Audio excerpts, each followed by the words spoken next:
बिस्मिल्लाहिर्रहमानिर्रहीम। अस्सलामु अलैकुम वरहमतुल्लाहि वबरकातुहू। उम्मीद और दुआ है कि आप खैरियत से होंगे। गुज़श्ता हफ़्ते यहाँ स्वीडन में मौसम ख़ज़ां की छुट्टियाँ थी और मैं ज़रा फ़ैमिली के साथ मसरूफ़ था, जिसकी वजह से मैं उस हफ़्ते में होने वाले इम्पोर्टेंट और एक्साइटिंग मैचेस को कवर नहीं कर सका। बहरहाल वक़्त जो गुज़र गया सो गुज़र गया। एक हफ़्ता पहले तक हम बहुत सारे क्रिकेट शायकीन जो पाकिस्तानी क्रिकेट के मद्दाह हैं, वो ये सोच रहे थे कि पाकिस्तान की टीम वर्ल्ड कप के सेमीफाइनल की दौड़ से बाहर हो चुकी है, और कुछ ये कह रहे थे कि अगरचे ये वर्ल्ड कप के सेमीफाइनल में क्वालिफाई कर भी जाए, ये डिज़र्व नहीं करती ये टीम। अब वो सारे लोग ना हल्के हल्के शर्मिंदा शर्मिंदा से फिर रहे हैं। मेरा ख्याल है उन्हें शर्मिंदा होने की ज़रूरत नहीं है। उसकी वजह यह है कि उस वक़्त ये तजिया बिल्कुल ठीक था। ख़ास तौर पे ज़िम्बाब्वे का मैच हारने के बाद हम बहुत दिल बर्दाश्ता थे, और उस वक्त इस तरह के तजिए करना बिल्कुल बनता था। और अगर हम दूसरी टीमों को भी अपने पूल में देखें तो इंडिया और साउथ अफ्रीका उस वक्त बड़ी अच्छी क्रिकेट खेल रहे थे, तो ये बनता था कहना कि ये दोनों टीमें हमें आगे नहीं आने देंगी। और अगर हम किसी लक की वजह से आगे आ भी गए तो ये इन दोनों में से किसी एक टीम के साथ ज़्यादती होगी। लेकिन हकीकत में साउथ अफ्रीका ने अच्छी क्रिकेट नहीं खेली, तो हम ना सिर्फ डिज़र्विंग थे, बल्कि हमने उसके बाद बड़ी अच्छी क्रिकेट खेली, और उस बैरूनी मदद के साथ साथ हमारी अपनी क्रिकेट भी अच्छी रही, जिसकी वजह से हम सेमीफाइनल में आए। अब हम बात करेंगे सेमीफाइनल में आने के बाद हमने न्यूजीलैंड को किस तरह से चित किया। सबसे पहले तो हम मुबारकबाद देते हैं तमाम क्रिकेट शायकीन को इस बात की कि पाकिस्तान की टीम फाइनल में जा चुकी है। हमने न्यूजीलैंड को सेमीफाइनल में एक अच्छे मार्जिन से हराया है, 7 विकेटों से हराया है। अब बात करते हैं कि इसमें पाकिस्तान की क्या पॉजिटिव और क्या नेगेटिव थी। पॉजिटिव ये है कि हमेशा से पाकिस्तान की जो क्रिकेट है वो बॉलिंग पे इन्हिसार करती है, और इस मैच में भी हमारी बॉलिंग ने बड़ा अच्छा साथ दिया। जैसे शाहीन शाह अफरीदी का फिन एलन को आउट करना, और फिर थ्रू आउट तमाम बॉलर्स का पिच को रीड करते हुए अच्छी लाइन और लेंथ पे बॉलिंग करना।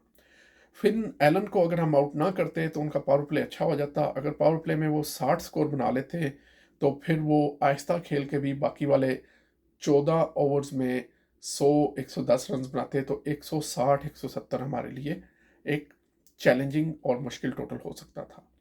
तो इसलिए ये क्रेडिट जो है वो बॉलिंग को जाना चाहिए। ख़ास तौर पे हमारे पास एक बहुत तगड़ा एसेट है शाहीन अफरीदी, जो कि नई बॉल से आपको T20 में पहले ओवर्स में 1 विकेट लेके देते हैं या 2 विकेट्स लेके देते हैं, जिससे दूसरी टीम को उनकी कमर टूट जाती है। अब बात करते हैं पाकिस्तान की टीम की बॉडी लैंग्वेज की। इनकी बॉडी लैंग्वेज बहुत अच्छी थी। जिस दिन ये इस तरह मैदान में उतरते हैं, हमें मालूम होता है कि आज ये या मैच जीतेंगे या अच्छी फाइट देंगे। जैसे फील्डिंग में ये नज़र आ रहे थे।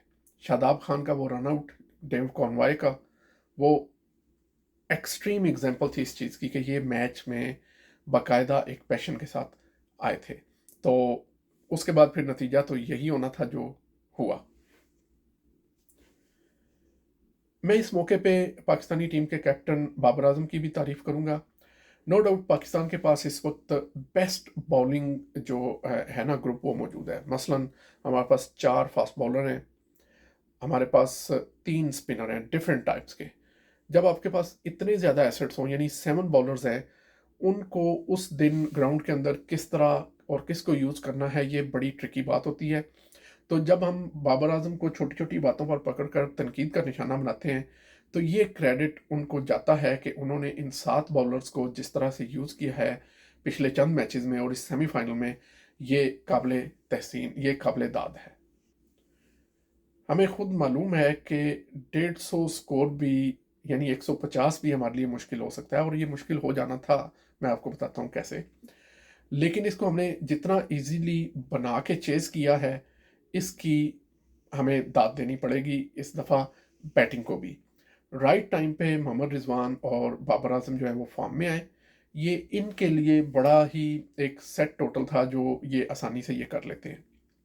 लेकिन सिर्फ यही नहीं, उन्होंने बड़ी प्लानिंग के साथ पावर प्ले को बड़ा अच्छा यूज़ किया, और उनके प्राइम बॉलर्स को उन्होंने पावर प्ले के अंदर उनकी अच्छी खासी धुलाई की, जिससे एक बेस बन गई मैच को जीतने की। और उनकी कैलकुलेशन ये थी कि हम ऊपर से इनको मार लेंगे तो नीचे से फिर हम स्कोर कर लेंगे, क्योंकि बाद में इस पिच के ऊपर इन एनी केस स्कोर करना आसान नहीं था, और वो हमने देखा भी कि रन बॉल भी जो है वो हमें फंसता हुआ नज़र आ रहा था।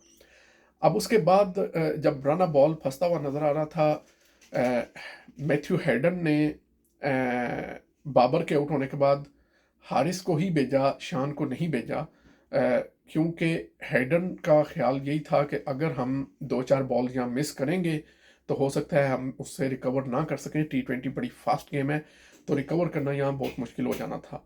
हारिस को बेच के उन्होंने ये सोचा होगा कि ये 2-4 शॉट्स खेल देगा तो टारगेट जो है वो मज़ीद आसान हो जाएगा, तो हमारे लिए प्रेशर नहीं होगा, और ऐसा ही हुआ।